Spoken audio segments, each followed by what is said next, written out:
أعوذ بالله من الشيطان الرجيم. بسم الله الرحمن الرحيم.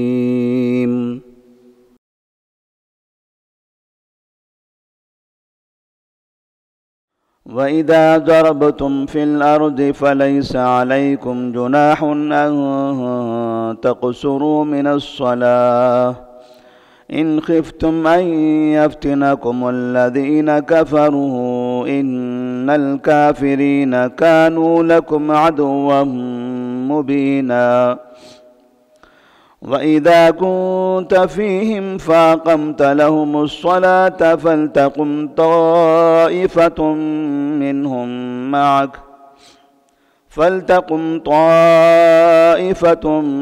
مِّنْهُمْ مَعَكَ وَلْيَأْخُذُوا أَسْلِحَتَهُمْ فَإِذَا سَجَدُوا فَلْيَكُونُوا مِنْ وَرَائِكُمْ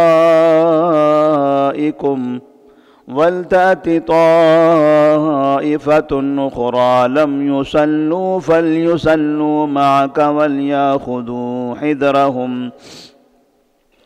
وَلْيَأْخُذُوا حِذْرَهُمْ وَأَسْلِحَتَهُمْ وَدَّ الَّذِينَ كَفَرُوا لَوْ تَغْفُلُونَ عَنْ أَسْلِحَتِكُمْ وَأَمْتِعَتِكُمْ فَيَمِيلُونَ عَلَيْكُمْ مَيْلَةً وَاحِدَةً. وَلَا جُنَاحَ عَلَيْكُمْ إِن كَانَ بِكُمْ أَذًى مِّن مَّطَرٍ أَوْ كُنتُم مَّرْضَىٰ أَن تَضَعُوا أَسْلِحَتَكُمْ وَخُذُوا حِذْرَكُمْ إِنَّ اللَّهَ أَعَدَّ لِلْكَافِرِينَ عَذَابًا مُّهِينًا.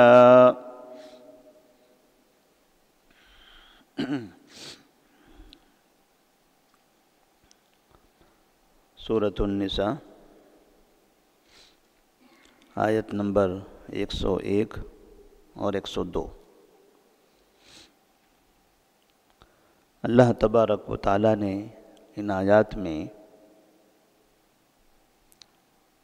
سفر میں، بیماری کی حالت میں اور خوف کی حالت میں نماز پڑھنے کے طریقے کا ذکر فرمایا ہے. سب سے پہلے ان آیات سے اس بات کی وضاحت فرمائی کہ نماز کی بڑی اہمیت ہے، نماز کو کسی بھی حالت میں نہیں چھوڑنا ہے، چاہے وہ سفر میں ہی کیوں نہ ہو، بارش میں کیوں نہ ہو، یا ایسی جگہ پر جہاں دشمن کا خوف ہو، میدان جنگ میں ہو، تو وہاں پر بھی نماز کا اہتمام کرنا ہے. تو اللہ نے فرمایا وَإِذَا ضَرَبْتُمْ فِي الْأَرْضِ فَلَيْسَ عَلَيْكُمْ جُنَاحٌ أَن تَقْصُرُوا مِنَ الصَّلَاةِ.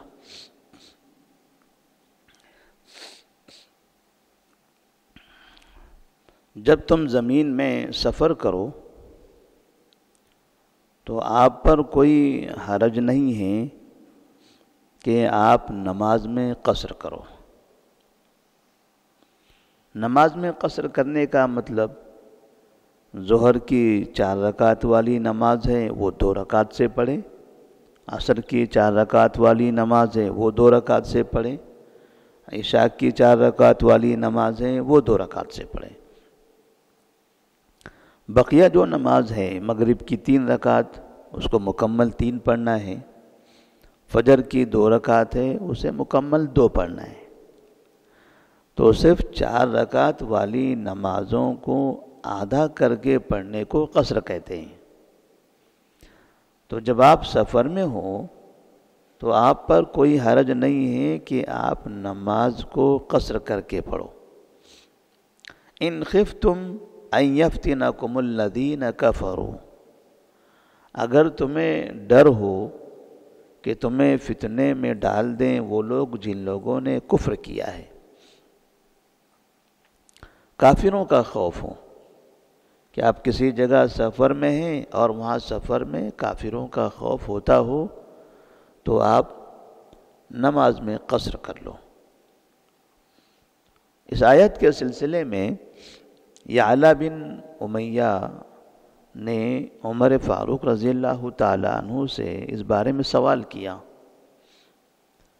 کہ یہ تو آیت میں یہ سمجھ میں آ رہا ہے کہ اگر دشمن کا خوف ہو تب ایسی صورت میں نماز کو قصر کرنا ہے۔ سفر میں ہم اپنے گھر سے باہر ہوں، سفر میں ہوں، کسی جگہ وہاں دشمن کا خوف ہو، کافروں کا خوف ہو تو ہمیں نماز میں قصر کرنا ہے۔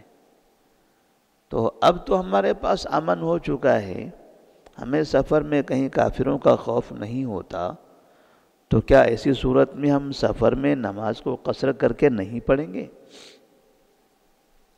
تو عمر فاروق رضی اللہ تعالیٰ عنہ نے ان سے کہا عجبت مما عجبت منہ، مجھے بھی ایسا ہی لگا تھا جیسا آپ کو لگ رہا ہے، لہذا میں نے اس وقت نبی کریم صلی اللہ علیہ وسلم سے سوال کر لیا کہ کیا یہ قصر خوف کے بعد ہی ہے یا بغیر خوف کے بھی ہے؟ تو آپ نے وہاں ارشاد فرمایا صدقۃ تصدق اللہ بہا علیکم فاقبلوا صدقتہ، یہ اللہ تبارک و تعالیٰ نے تم پر صدقہ کیا ہوا ہے، لہذا تم اس صدقے کو قبول کرو۔ یہ اللہ کی جانب سے صدقہ ہے، ایک انعام ہے، آپ لوگوں کے لیے ایک رخصت ہے، یہ رخصت اللہ نے دی ہے، لہذا آپ اس رخصت کو قبول کر لو۔ تو یہاں وضاحت اس بات کی تھی کہ آپ کو سفر میں قصر کرنا ہے، چاہے وہاں خوف ہو یا نہ ہو۔ خوف کے ساتھ شرط نہیں ہے، عام طور پر پہلے جس وقت یہ آیت نازل ہوئی تھی اس وقت حالات ایسے تھے کہ مدینے والے جہاں بھی سفر کرتے تھے تو وہاں کافروں کا خوف ہوتا تھا، کیونکہ کافر ہمیشہ ہر طریقے سے مسلمانوں کو تکلیف دینے کی کوشش کرتے تھے، تو وہاں خوف کا ذکر کیا۔ لیکن یہ ضروری نہیں ہے کہ ہمیشہ خوف ہوگا تو ہی سفر میں ہمیں قصر کرنا ہے، بلکہ مطلق طور پر سفر میں قصر کر کے نماز پڑھ سکتے ہیں، اور سفر میں قصر کے ساتھ نماز پڑھنا یہی زیادہ بہتر ہے، کیونکہ آپ فرماتے ہیں صدقۃ تصدق اللہ بہا علیکم فاقبلوا صدقتہ، کہ یہ اللہ تبارک و تعالیٰ نے تم پر صدقہ کیا ہے، لہذا اللہ کے اس صدقے کو قبول کرو۔ یہ اللہ کی جانب سے ایک چھوٹ ہے، ایک رخصت ہے، لہذا جب اللہ نے رخصت دی ہے تو قبول کر لیا جائے۔ تو اس طرح سے تقریباً 48 میل کا فاصلہ اگر ہم کہیں طے کرتے ہیں، 48 میل کو اگر کلومیٹر میں ہم تبدیل کریں تو قریب 90 کلومیٹر ہوتا ہے، 80 سے لے کر 90 تک۔ بعض علماء کے اختلاف کی صورت میں 80 کلومیٹر سے 90 کلومیٹر کے درمیان کا جو فاصلہ ہے، اتنا اگر ہم کہیں سفر کرنا چاہتے ہیں تو ایسی صورت میں ہم قصر شروع کر دیں گے۔ جیسے مثال کے طور پر یہاں سے اگر ہم کو یہ سمجھیے کہ نظام آباد جانا ہے، حیدرآباد سے ہم کو نظام آباد جانا ہے، 90 کلومیٹر سے زیادہ ہے۔ اسی طرح سے کرنول ہے، یہاں سے تقریباً 200 کلومیٹر سے زیادہ ہے۔ تو یہ جو سفر ہوگا ہمارا، یہ سفر مسافر کا سفر مانا جائے گا، اور اس میں ہمیں نماز قصر کر کے پڑھنی ہوگی۔ تو اس کا طریقہ یہ ہے کہ ایسا نہیں ہے کہ جب آپ حیدرآباد سے نکلیں اور 90 کلومیٹر پر پہنچے تو اس کے بعد آپ کو قصر کرنا ہے، نہیں، آپ 90 کلومیٹر سے زیادہ کا سفر کرنے کی نیت کر کے نکل گئے ہیں تو جیسے شہر کی آبادی ختم ہو جائے گی، اس کے بعد آپ کو کہیں پر بھی نماز پڑھنے کا وقت آ جائے تو آپ وہاں پر نماز کو قصر کے ساتھ پڑھیں گے۔ اگر شہر سے نکلنے کے بعد ظہر کا وقت شروع ہو گیا تو ہم وہاں پر ابھی اس شہر سے نکلے ہیں 5-10 کلومیٹر ہی ہوا شہر کے باہر، تو بھی ہم وہاں پر نماز قصر کر کے پڑھیں گے، کیونکہ ہم جو سفر کرنا چاہتے ہیں وہ 90 کلومیٹر سے زیادہ کا، اس کے آگے کا سفر ہم کر رہے ہیں، تو قصر ہمارا یہیں سے شروع ہو جائے گا۔ اب کسی جگہ جانے کے بعد کتنے دنوں تک ہم نماز قصر کر کے پڑھیں گے؟ جیسے یہاں سے مثال کے طور پر ہم نے کہا حیدرآباد سے آپ کرنول جا رہے ہیں، تو وہاں جا کر آپ ابھی چلے گئے صبح، تو دوپہر تک یا عصر تک اب آ سکتے ہیں واپس، ایک دن کا بھی سفر ہو سکتا ہے، 4-5 گھنٹے میں آپ پہنچیں، پھر 4-5 گھنٹے میں واپس آ جائیں، ایک ہی دن میں سفر آنا جانا مکمل بھی ہو جائے گا۔ یا ایسا بھی ہو سکتا ہے کوئی چلا جائے اور کئی دن تک رک جائے، تو وہاں چلے جانے کے بعد وہاں شہر میں رہتے ہوئے ہم جب راستے میں جا رہے ہیں تب تو قصر کریں گے، لیکن جب وہاں پہنچیں گے تو وہاں پہنچنے کے بعد کیا شہر کے اندر بھی ہم قصر کر کے پڑھیں گے؟ تو اس کی 2 شکلیں ہیں۔ اگر وہاں پر ہمارا قیام 4 دن سے کم ہے، 4 دن سے کم ہے، تو ایسی صورت میں ہم کو قصر کر کے پڑھنا ہے۔ اگر ہم نے یہ نیت کر لیا کہ ہم کو 1 ہفتہ رہنا ہے اور ہم نے 1 ہفتے کے بعد کا ٹکٹ بنایا ہوا ہے، طے ہے ہمارا واپس آنا 1 ہفتے کے بعد، 4 دن سے زیادہ، 4 دن سے زیادہ کا ہم نے طے کر لیا ہے، ہمارا ایسا کام ہے کہ ہم 4 دن کے بعد ہی وہاں سے واپس آنے والے ہیں، تو ایسی صورت میں شروع سے ہی وہاں ہم اتمام کر کے پڑھیں گے، یعنی نمازوں کو مکمل رکعت کے ساتھ پڑھیں گے۔ ظہر کی 4 رکعت کو 4، عصر کی 4 رکعت کو 4، عشاء کی 4 رکعت کو 4، اور بقیہ 2 اور 3۔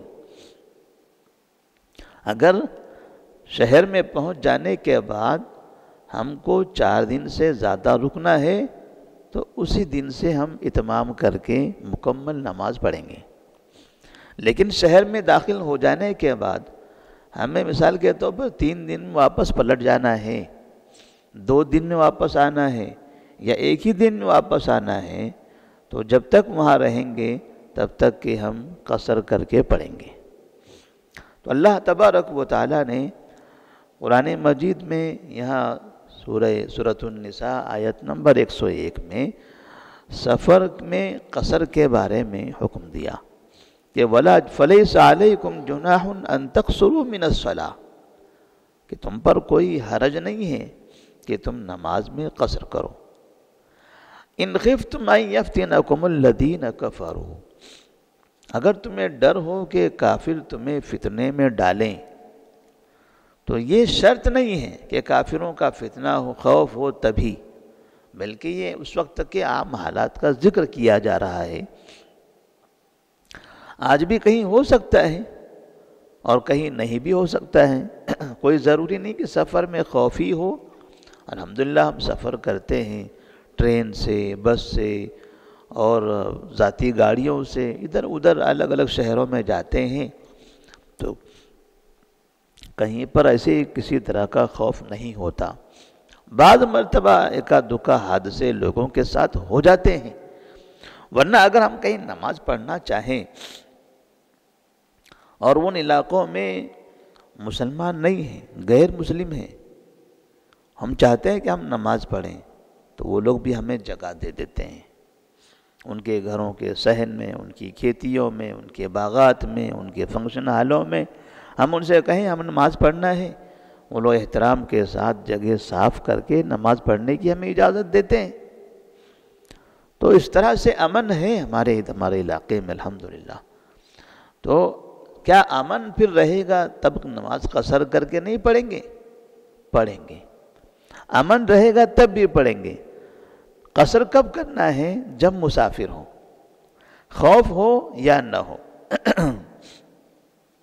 ان الکافرین کانوا لکم عدوا مبینا، بے شک کافرین تمہارے کھلے ہوئے دشمن ہیں۔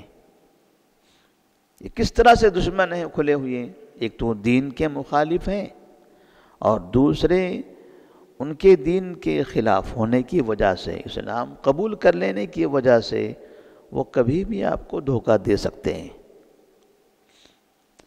تو کبھی کچھ نہیں کریں گے ایسا نہیں ہے، وہ کبھی بھی دھوکہ دے سکتے ہیں۔ تو انسان کو ہمیشہ چوکنا رہنا چاہیے۔ ان الکافرین کانوا لکم عدوا مبینا۔ تو ہر کافر دھوکہ دے دے، ہر کافر تکلیف پہنچائے ایسا ضروری نہیں ہے، لیکن اتنا ہے کہ ان کے دلوں میں اسلام کے لیے، مسلمانوں کے لیے نفرت ہوتی ہے، تو وہ کبھی بھی دھوکہ دے سکتے ہیں۔ وَإِذَا كُنْتَ فِيهِمْ فَأَقَمْتَ لَهُمُ الصَّلَاةَ فَلْتَقُمْ طَائِفَةٌ مِّنْهُمْ مَعَكَ۔ اب یہاں پر اللہ تبارک و تعالیٰ نے صلاۃ الخوف کا ذکر فرمایا ہے۔ صلاۃ الخوف وہ نماز جو میدان جنگ میں پڑھی جاتی ہے۔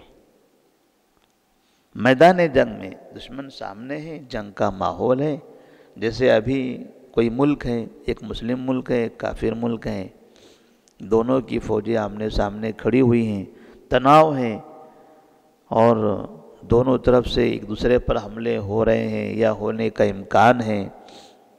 تو ایسی صورت میں اگر یہ مسلم ملک کے جو فوجی ہیں ان کے پاس نماز کا وقت آ گیا تو وہ نماز کیسے پڑھیں گے؟ کیونکہ اگر یہ سب نماز میں چلے جائیں، مسجد چلے جائیں یا سب کے سب باجماعت نماز پڑھ کے قبلے کی طرف منہ کر کے کھڑے ہو جائیں تو ادھر کی فوج اسے دیکھے کہ یہ سب لوگ نماز میں مشغول ہیں تو حملہ کر سکتی ہے۔ تو ایسی صورت میں ممکن ہے کہ لوگ نماز کی حالت میں غافل دیکھ کر حملہ کر بیٹھیں۔ تو اللہ تبارک و تعالیٰ نے اپنی جان کی حفاظت کا بھی حکم دیا اور عبادت کا بھی حکم دیا، دونوں کا حکم دیا ہے۔ جان کی بھی حفاظت کرو اور عبادت بھی کرو۔ تو اس کا طریقہ کیا ہے؟ وَإِذَا كُنْتَ فِيهِمْ فَأَقَمْتَ لَهُمُ الصَّلَاةَ فَلْتَقُمْ طَائِفَةٌ مِّنْهُمْ مَعَكَ۔ جب آپ ان کے درمیان میں ہوں، یعنی دشمن کے درمیان میں ہوں، فَأَقَمْتَ لَهُمُ الصَّلَاةَ، اور آپ ان کے لیے نماز قائم کرو، یعنی ان لوگوں کی وجہ سے آپ کو اب نماز پڑھنے کی ضرورت پیش آ رہی ہے، وہ لوگ سامنے ہیں اور آپ نماز پڑھنا چاہتے ہیں۔ فَلْتَقُمْ طَائِفَةٌ مِّنْهُمْ مَعَكَ، تو ایسی صورت میں ان کی ایک جماعت، یعنی مسلمانوں کی ایک جماعت آپ کے ساتھ کھڑے ہو کر نماز پڑھے۔ جب آپ دشمن کے سامنے ہوں اور آپ کے ساتھ مسلمانوں کی ایک بڑی فوج ہے، انہیں نماز پڑھانا ہے، تو نبی صلی اللہ علیہ وسلم کو حکم دیا جا رہا ہے کہ آپ یہ فوج کو 2 حصوں میں تقسیم کر دو۔ فوج کا ایک حصہ وہ آپ کے پیچھے کھڑے ہو کر نماز پڑھے، آپ نماز پڑھائیں، وہ آپ کے پیچھے نماز پڑھتے رہیں۔ فَلْتَقُمْ طَائِفَةٌ مِّنْهُمْ مَعَكَ وَلْيَأْخُذُوا أَسْلِحَتَهُمْ، وہ نماز میں آپ کے پیچھے کھڑے رہیں اور اپنے ہتھیار بھی ساتھ میں لے کر رکھیں۔ ایسا نہیں کہ ہتھیار رکھ کر نماز پڑھنے لگیں، ہتھیار ساتھ میں رکھیں اور نماز پڑھنے لگیں۔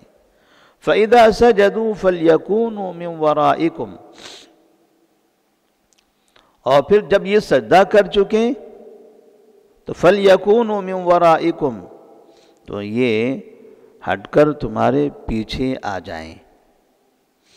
جب وہ سجدہ کر چکیں یعنی ان کی ایک رکعت مکمل ہو جائے، سجدہ کرنے کا مطلب ان کی ایک رکعت مکمل ہونا، یا پھر 2 رکعت مکمل ہو۔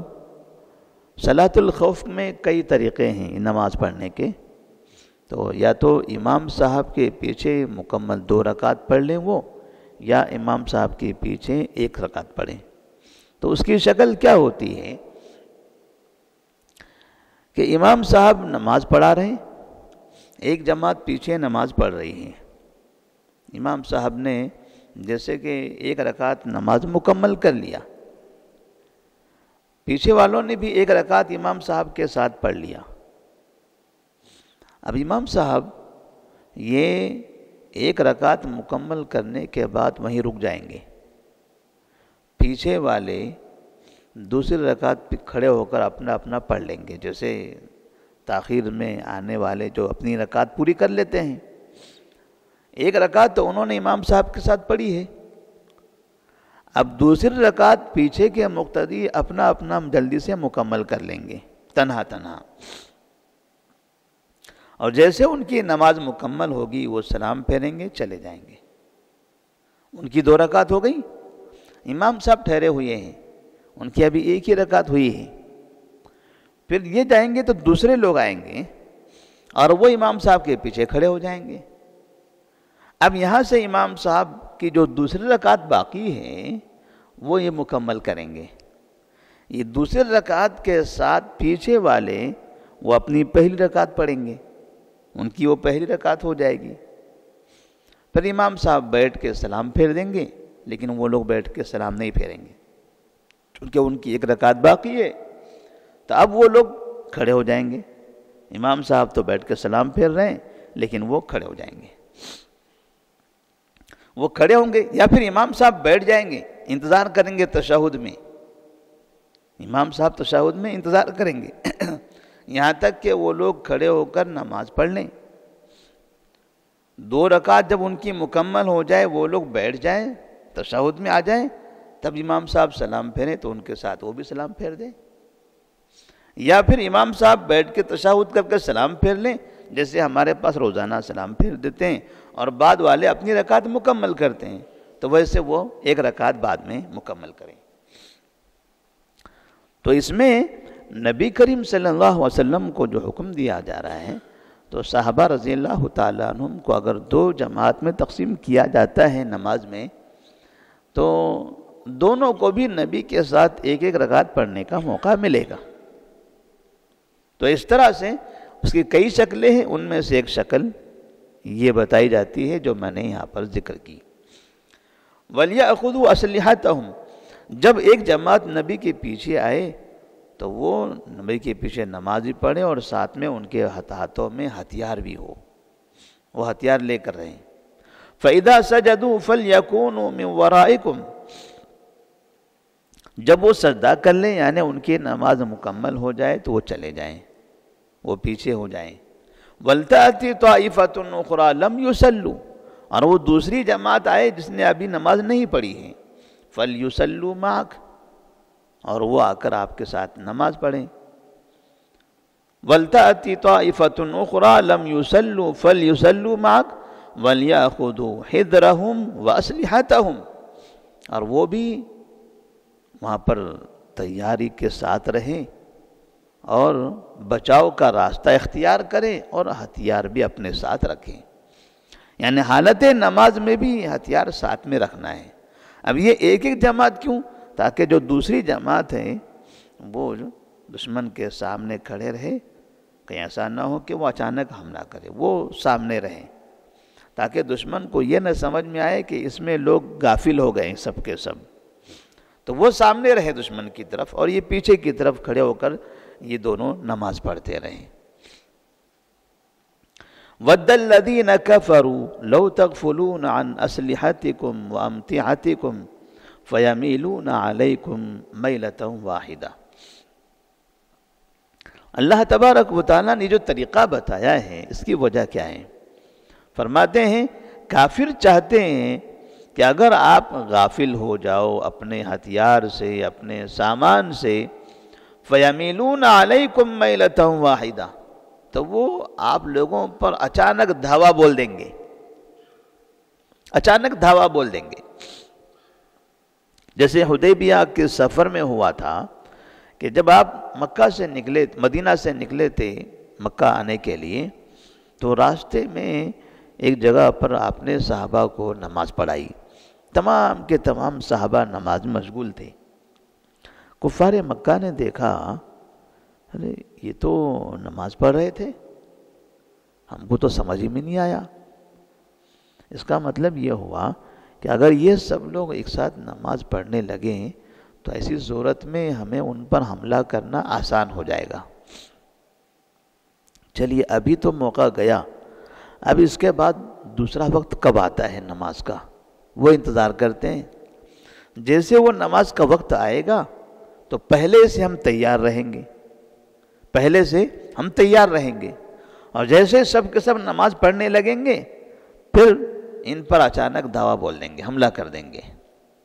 تو پہلی مرتبہ جب انہوں نے تمام مسلمانوں کو نماز پڑھتے دیکھا تھا تو آئندہ کے لیے اب وہ تیار رہنا چاہتے تھے کہ آئندہ اب جیسے ہی نماز پڑھیں گے تو اس طرح سے ہم حملہ کریں گے.